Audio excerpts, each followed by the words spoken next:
Hey up folks, it's John from Black Star Studio again. As promised, today we're going to be looking at zenithal highlighting and pre-shading. It's the same technique, two different names essentially.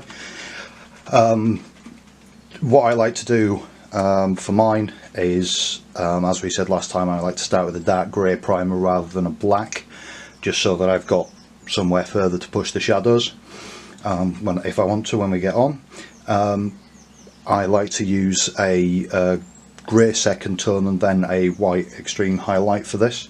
I generally like to use Vallejo's Cold Grey for my first colour, and I usually use Dead White as the extreme highlight.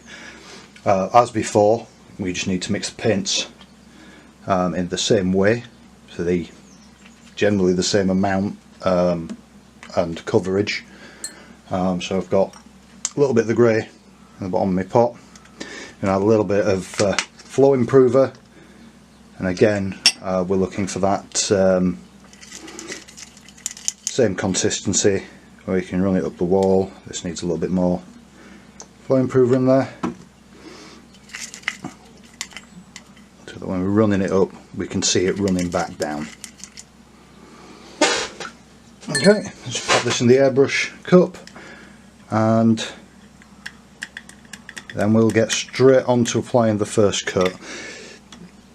Now this follows the same technique essentially as as in the last video.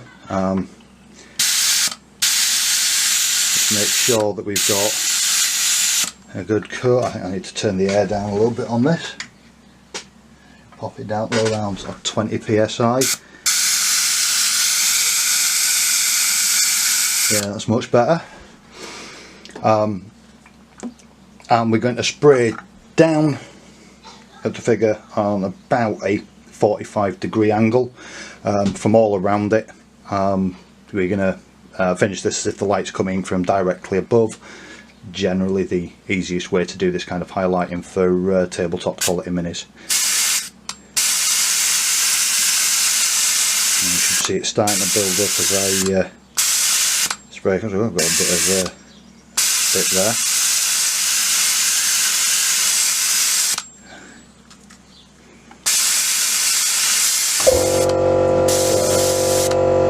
Oh, there goes the compressor.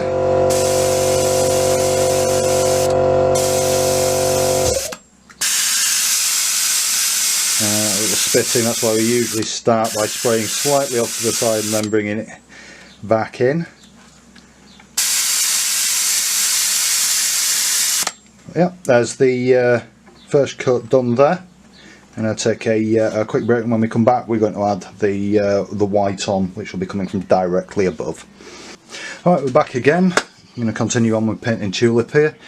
I've mixed up some white paint to the same consistency as the grey was mixed up to. Turns out the reason my airbrush was spitting is because the little air regulator nut had fallen out of it. So that's now fixed. This shouldn't be a problem this time round. So just test my brush. A little bit of a spit still sat there. Shouldn't be too much of a problem though, as long as we start the spray offhand. And as I said before, we're going to come in from directly above, and that's as hard as it gets. I mean, if you want to sort of come in and do a bit more solid highlighting, like if you think the knee there should be a little bit brighter or something, I mean, you can always come in nice and gently by just quickly spray on my knuckle so I know how much paint I'm getting, and come in there and brighten that up. Same again for the back there. If you think that there should be a little bit more on that boot, we come in and drop a tiny little bit more. You could do the same for the fur, just brighten it up a tiny little bit at the back there. But for the most part, just spray downwards and that'll do most of the job for you. When we come back in future videos, we'll be looking more at the building in of the shade up around the muscles and on the loincloth, and you know, how to do the fur at the back, things like that. Next video we're going to be doing will be base coating, and for that one we will likely just be laying down the initial colour on the skin, because that is the largest area on the model, and then we will move on from there to do slightly more detailed jobs that we'll be doing with the brush. Depending on how we do with this model, we might come back and do a bit more detailed airbrush work towards the end, but I suspect that we'll probably be wanting to finish this one with the brush. Thanks for watching, guys.